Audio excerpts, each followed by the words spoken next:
네, 안녕하십니까. 초청교회 성도 여러분. 저는 이번 12월에 새롭게 부임하게 된 중등부 이대현 전도사입니다.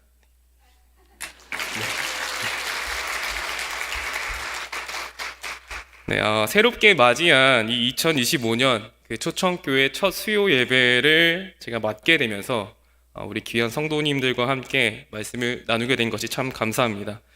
오늘의 이 예배를 준비하면서 참 많이 고민을 했습니다. 무엇이 우리에게 2025년을 기대하게 할 것인가?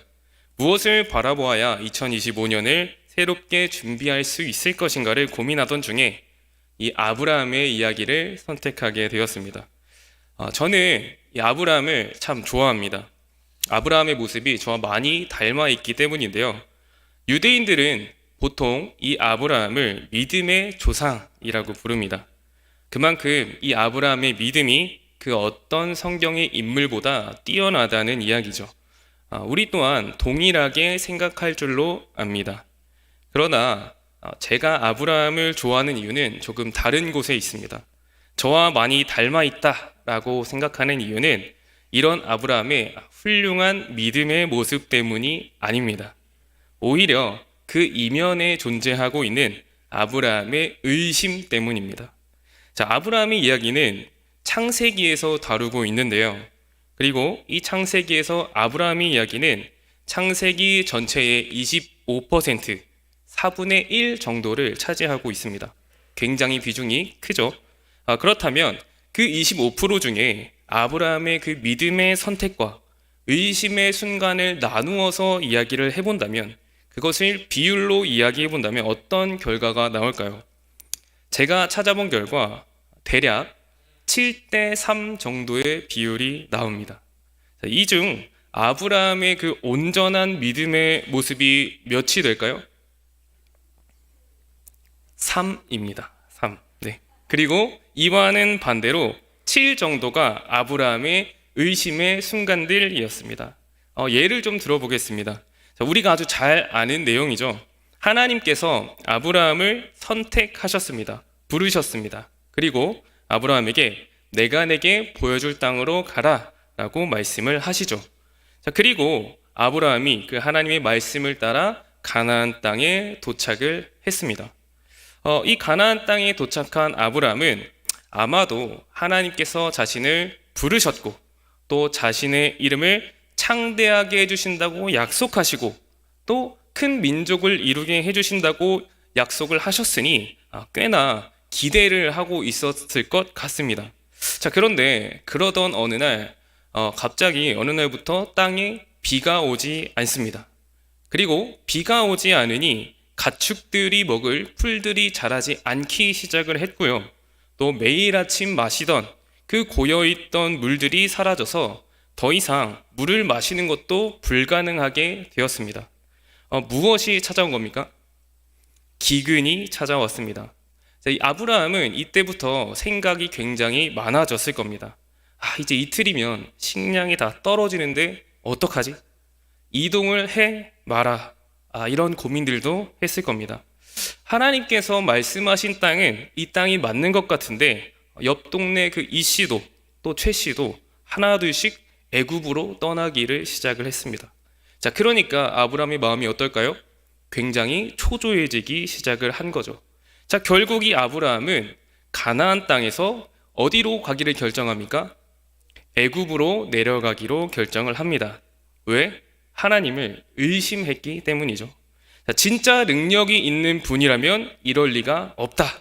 또는 내가 뭔가를 하나님의 말씀을 잘못 들었나? 사실은 하나님이 말씀하신 그 땅이 애굽이었던 거 아니야? 자, 이런 생각을 하면서 슬금슬금 천천히 애굽으로 내려갔습니다. 자, 이런 비슷한 일들은 이 아브라함의 이야기 속에서 계속해서 반복되고 일어납니다. 이 믿음의 조상이라는 그 크고 영광스러운 이름에 비하여 우리의 생각보다 이 아브라함은 하나님을 의심하고 또 의심하면서 완전한 모습보다는 인간적인 모습들을 우리에게 보여주고 있습니다. 자, 그리고 이 부분이 바로 제가 아브라함을 좋아하는 이유이자 또 우리와 굉장히 맞닿아 있는 부분이다라고 생각을 합니다.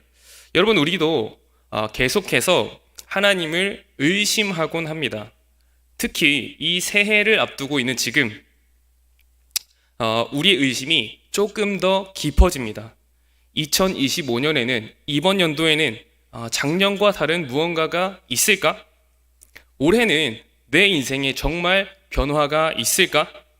올해는 정말 내가 아픈 것이 나을 수 있을까? 이런 질문들이 우리를 아주 자연스럽게 찾아오곤 합니다. 그리고 이러한 맥락에서 오늘 본문은 우리에게 아주 중요한 메시지를 전달해 주는데요. 우리 오늘 본문 17장 1절 다 같이 다시 한번 읽어보도록 하겠습니다. 시작! 아브라함이 99세 때에 여호와께서 아브라함에게 나타나서 그에게 이르시되 나는 전능한 하나님이라 너는 내 앞에서 행하여 완전하라. 아멘. 여러분, 오늘 방금 지금 읽은 그 1절에 보면 아브라함의 나이가 나와 있는데 몇 살이라고 말합니까? 99세입니다. 99세. 굉장히 나이도 많이 먹었고 실제로 몸에도 노화가 일어났을 겁니다. 예전과는 많이 달라진 거죠. 여러분, 저도 이제 앞자리가 2에서 3으로 앞자리가 2에서 3으로 바뀌었습니다. 무슨 뜻입니까? 이제 좀 늙기 시작했다. 늙기 시작했다. 물론 이제 많은 우리 성도분들이 저를 만나시면 이렇게 말씀하시곤 합니다. 돌도 씹어먹을 나이다. 돌도 씹어먹을 나이다. 그리고 내가 전도사님 나이 때는 돌을 다 씹어먹었다 라고 말씀을 해주십니다. 저는 참고로 수없이 많은 경우에 이 말을 들어왔지만 이 말을 하신 분들 중에 실제로 제 나이 때 돌을 드신 분들을 제가 찾아본 적은 없습니다. 그런 분들 찾지 못했습니다.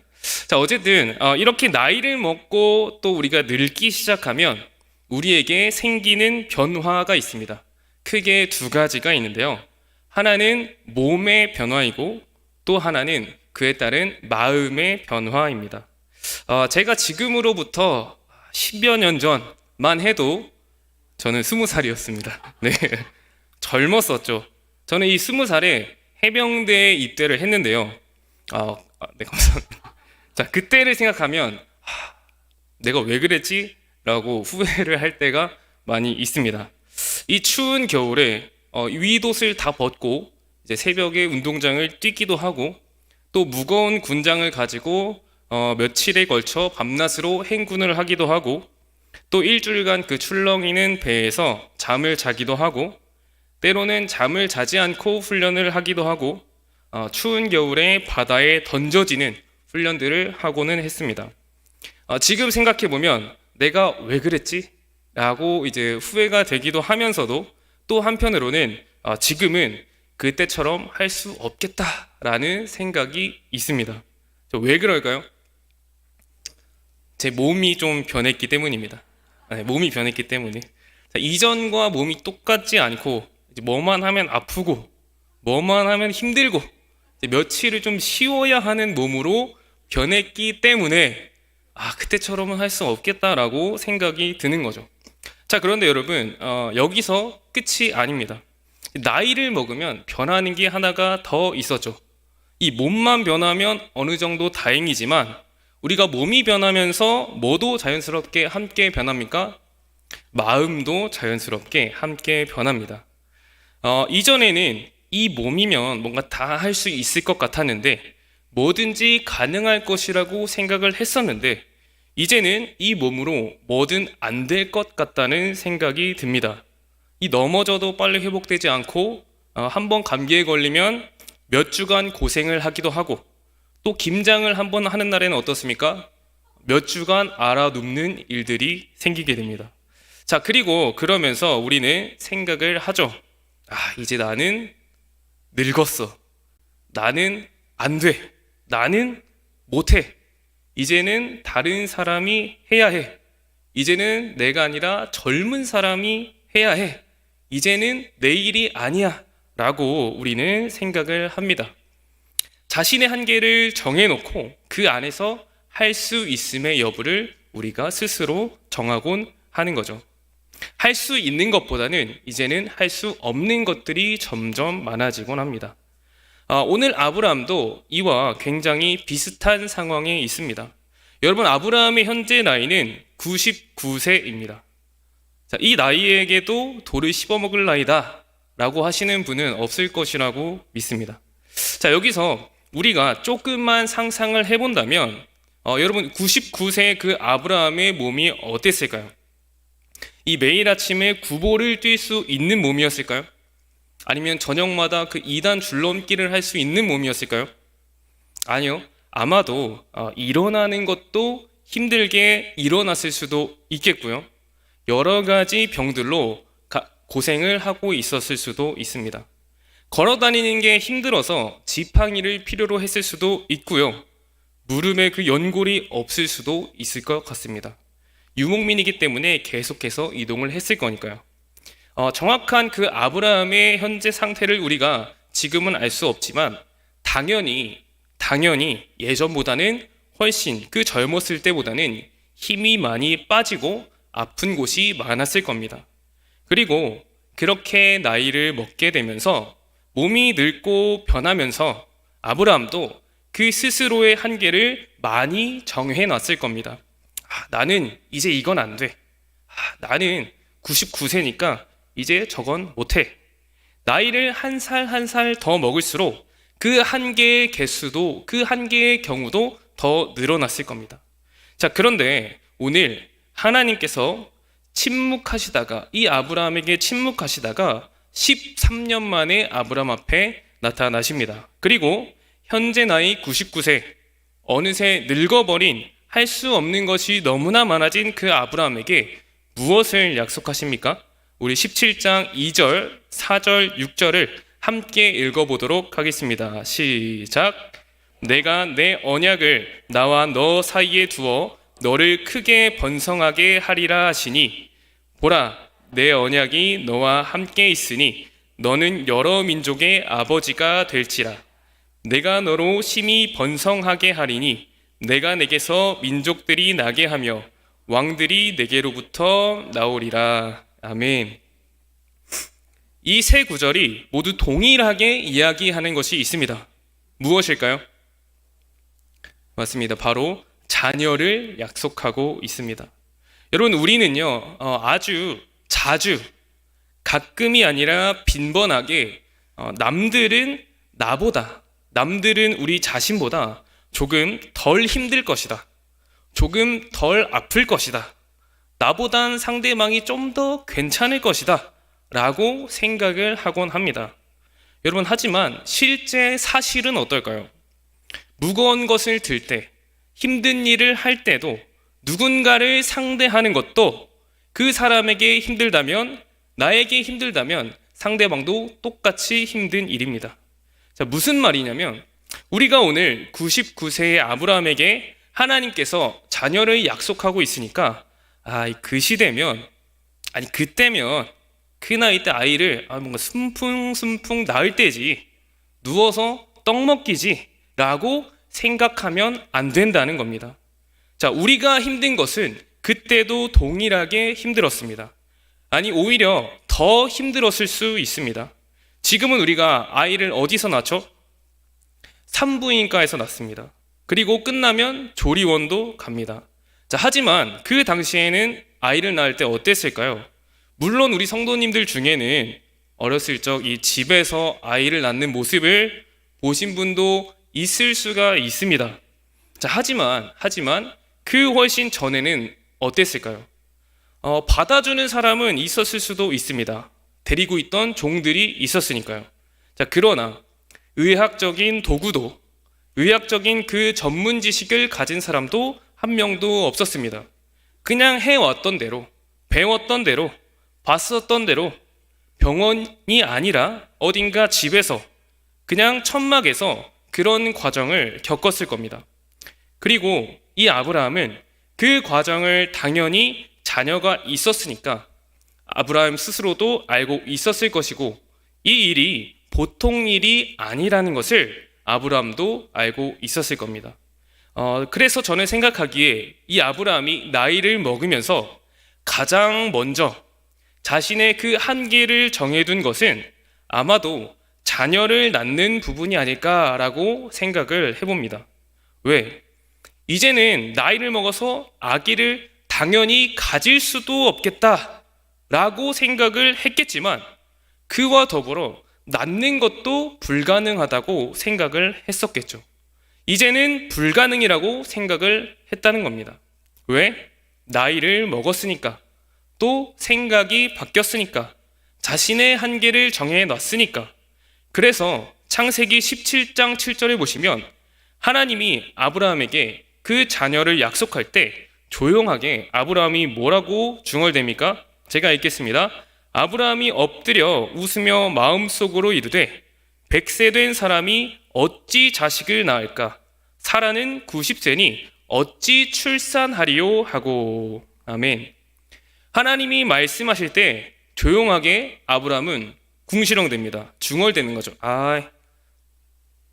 내 나이가 몇인데 하나님 뭐 그런 얘기를 하시나? 무슨 아이를 가지냐? 하나님 감히 많이 죽으셨네. 자, 이런 얘기를 하고 있는 겁니다.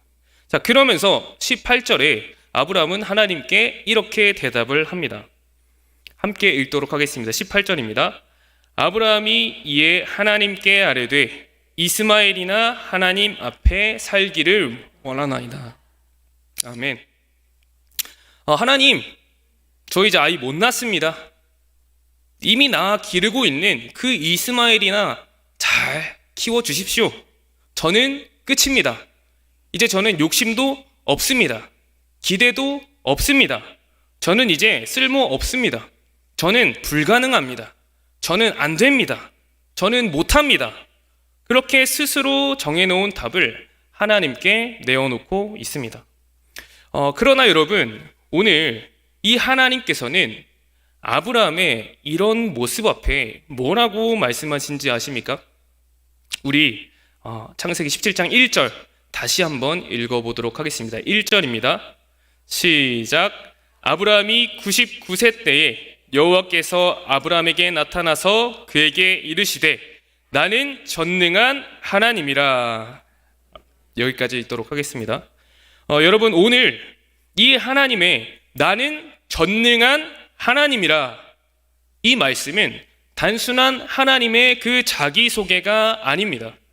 아브라함이 정해놓았던 그 모든 한계를 다 무너뜨리는 하나님의 선언입니다. 나는 전능한 하나님이라. 여러분, 우리가 2025년도를 맞이했습니다. 자, 아마도 어떤 분에게는, 어떤 성도님께는 이 2025년도가 전혀 기대되지 않는 한 해일 수 있습니다. 그리고 그 이유는 수십 가지 또 수백 가지가 될 수 있습니다. 가족이 아플 수도 있고 자신이 아프기 때문일 수도 있습니다. 또는 사랑하는 누군가의 그 죽음을 경험했거나 또 그 죽음을 앞두고 있는 그 이유일 때문일 수도 있습니다. 누군가는 그 자신의 재산을 잃었거나 사랑하는 사람의 그 배신을 경험했기 때문일 수도 있습니다. 그렇기에 우리는 살아오면서 많은 사건들을 겪습니다. 그리고 그 사건들로 인해 우리는 우리 자신의 그 한계를 정해놓고 25년도에 모든 기대와 희망과 소망을 버려놓습니다. 나 자신을 보니, 내 상황을 보니 나는 아무것도 할 수 없어. 나는 아무것도 기대할 수 없어. 나는 아무것도 기대하고 싶지 않아. 라고 우리는 생각하고 또 그렇게 하루하루를 살아가려고 합니다. 그래서 우리가 말씀을 들어도 변화가 없고 기도를 해도 마음에 울림이 없습니다. 우리가 기대할 것이 없으니 새해가 기쁘지도 않고 사람들은 그렇게 2025년도 새해를 기대한다고 맞이한다고 기뻐하고 즐거워하는데 우리는 기뻐할 그 이유조차 찾을 수가 없습니다. 그러나 여러분, 오늘 이 2025년도를 이런 마음으로 준비하고 계시는 분이 있다면 오늘 하나님께서 우리에게 하시는 이 말씀을 마음 깊이 새기시기를 바랍니다. 오늘 하나님께서는 우리에게 선언하십니다. 나는 전능한 하나님이라. 이 전능하신 하나님의 능력이 가장 극적으로 드러난 순간이 있습니다. 바로 예수 그리스도를 통해서입니다. 인간의 관점으로 볼 때, 그 세상의 관점으로 볼 때 예수 그리스도의 삶은 처음부터 끝까지 희망이 없어 보였습니다. 예수님이 어디서 태어나셨습니까? 마구간에서 태어나셨습니다. 그리고 목수의 아들로 자라서 마지막엔 무엇을 하시죠? 십자가에 달리십니다. 인간적인 그 모습으로 봤을 때는, 세상의 그 관점으로 봤을 때는 예수님께서는 아무것도 할 수 있는 일이 없어 보였습니다. 그에게는 능력이 없어 보였습니다. 그 몸으로는 아무것도 할 수 있는 게 없어 보였습니다. 그러나 하나님은 우리가 바라봤을 때 희망이 없다고 생각했던, 우리가 바라봤을 때 아무것도 할 수 없다고 생각했던 그 예수님을 통하여 가장 위대한 일을 이루셨습니다. 한계, 우리가 정해놓은 그 한계의 최고치였던 그 십자가가 이제는 어떻게 되었습니까? 최고의 영광이 되었습니다.